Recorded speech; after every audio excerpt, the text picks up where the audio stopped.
my God, you guys, come and sit down and shut the door. Diddy just blew up his own case. If you don't believe what I'm talking about, there was a June 9th filing by the government. There is a secret phone. This secret phone has damning evidence that could do Diddy in.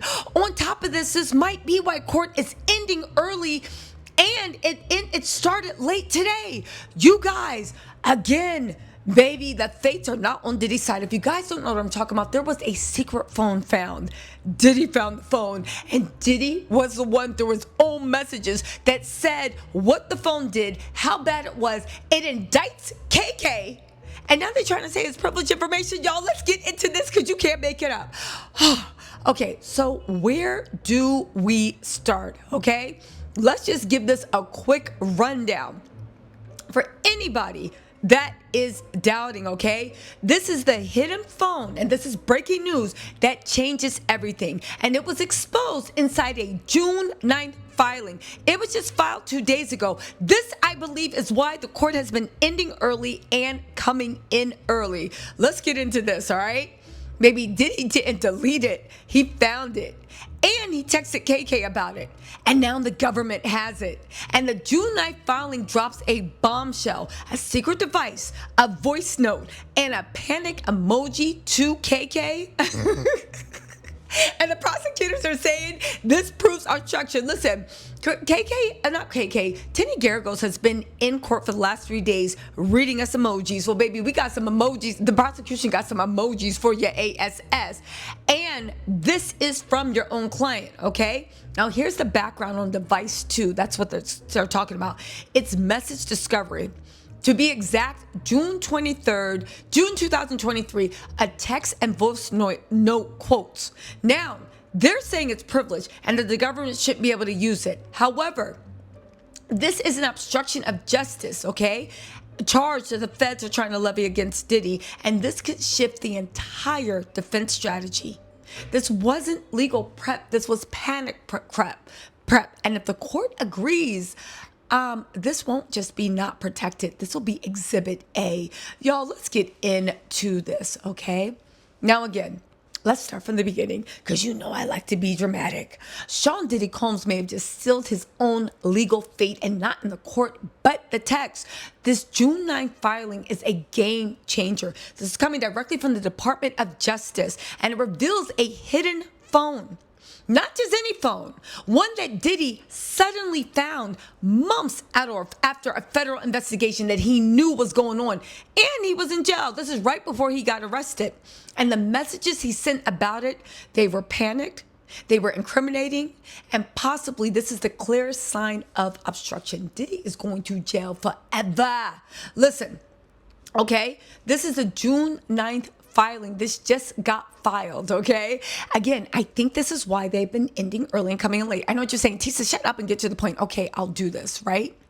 Now, the purpose of this memo was to reject Diddy's claim that his June 23rd messages, June 2023, messages, including a voice note and a photo of a secret phone, are protected under attorney-client privilege.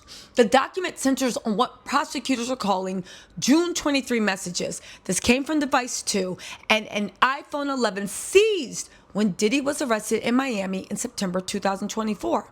Now, inside the phone, they found the digital smoking gun. Yo, call me back. This is what it said. Call me back. It's important. Good news, I think. This is literally the digital message he sent KK, okay? Diddy sent a text. That's when they found it. Call me back. It's important. Good news, I think. Then, I don't know how in the world, but all of a sudden this phone just came up and we found in the house. There's just data-wise, it has to be a lot of shit on this phone. I didn't delete nothing. Mind you, the feds are actually reading this mess. I didn't delete nothing. Listen to what this idiot said. I don't know how in the world, but all of a sudden this phone, device 1, just came up, we found in the house. And it's from the time when me and female 1 went to the thing. So they So there's got to be so much stuff on the hard drive of this phone. You know what I'm saying?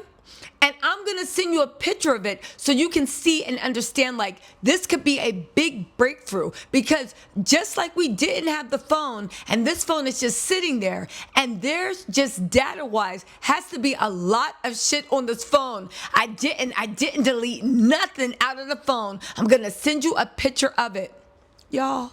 And then this was the voice note. And then he sent a picture of it to KK.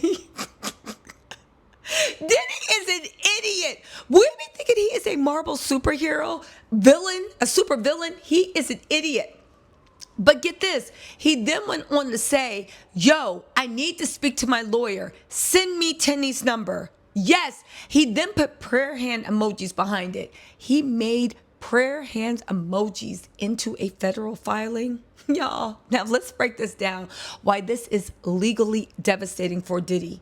This isn't just bad optics, aside from its idiocy. This is obstruction of justice on an audio track. The phone was found months after the raid, so the raid people didn't find the phone unless they set his ass up. The FBI had already searched Diddy's homes, and the phone, device one, supposedly resurfaced in June 2024, okay? Now, this is from 2023. However, he found the phone in 2024, just a few months before he got arrested. This implies knowledge that it existed, and perhaps a decision not to turn it over to the feds. And that's withholding evidence, which is a clear textbook obstruction of justice, right? But get this, Diddy just didn't find it. He narrated his own downfall. He created a digital trail of his own freakout. He sent a voice note. He sent a photo. He panics. He texted his assistant, which everybody's saying is KK, because that's the only assistant he had, asking for his lawyer's number. Then caps it off with, I can't play these games right now. Please send me the number. It's important. Now, don't forget, around this time, KK had ghosted Diddy. He would not return any phone calls, right? The government's read, now they're trying to say that they can't use this in court because this was privileged information, attorney-client privilege. The only part is KK is Diddy's assistant, not anyone that works for Mark Garagos, Mark Agnafili, or anything like this. So again, the government's read is this wasn't legal strategy. This was a telephone operator energy. Staff one acted as a mere telephone operator, not asked to convey or receive legal advice. So the privilege argument seems to be dead on arrival. Diddy's legal team says this chain is protected by attorney-client privilege. But here's the thing, the DOJ was surgical. They said there is nothing collaborative about these statements, and the defendant merely said he needed to talk to his lawyers about something important. He did not say what that important thing was. He did not expressly link it to the discovery of device one. Okay, they even cite actual cases, Mija, Koval, and Accurate, cases that narrowly define privilege. The bottom line is they're saying you don't get to hide evidence behind a lawyer's name, especially when you're just texting your assistant like she's your panic switch. Okay, now let's get into the obstruction angle. All right, this is very important. What makes this moment different from everything else in the case? This is new, specific, and actionable.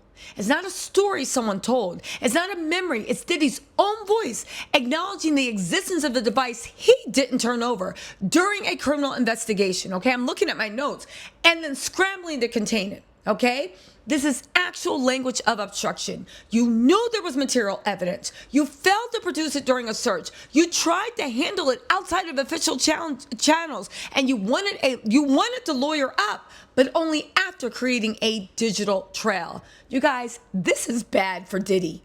This isn't just bad. This is literally like something of, again, it's biblical. You found the crime phone.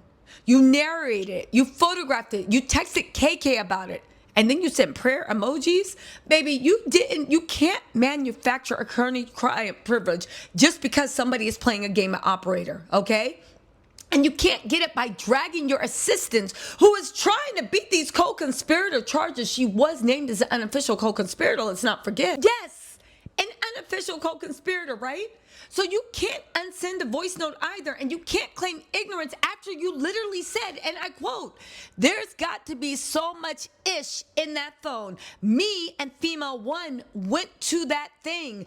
Baby, maybe there are eyes wide shut parties, okay? So what do we have it? The June 9th filing listen, to some people may not be dramatic on the surface.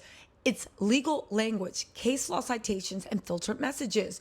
But what it represents is the collapse of privilege, the exposure of a digital breadcrumb trail, and the moment when prosecutors can now point and say, he knew it, he hid it, and here's the proof. The next move, the judge is going to have to rule whether this chain is admissible. Okay, and of course he's going to rule it's admissible. This is not just bad for Diddy, it's structurally ruinous to the defense because the feds didn't find this in the raid. They found it in Diddy's own words. You guys, listen, this is some wild mess. Again, Diddy literally put, I don't know how in the world, but all of a sudden this phone just came up and we found it in the house. This is after the raid. And it's the time for when me and female one went to the thing. So it's got to be so much stuff on the hard drive of the phone. You know what I'm saying? And I'm going to send you a picture of it so you can see and understand it. This could be a big breakthrough because we didn't have the phone and this phone is just sitting there. And there's just data-wise has to be a lot of shit on this phone. And then he starts begging, and I mean begging KK to give him Tinny Garagos' number. But don't forget that, right?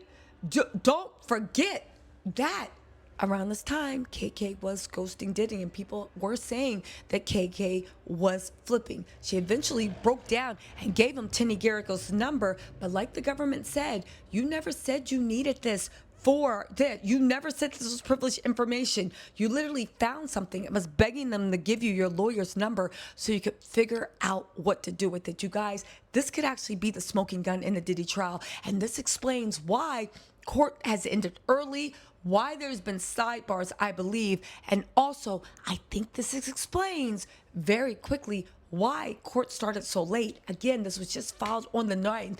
You guys, stay tuned. You know we're following this case. I'm going to be on Spoutable.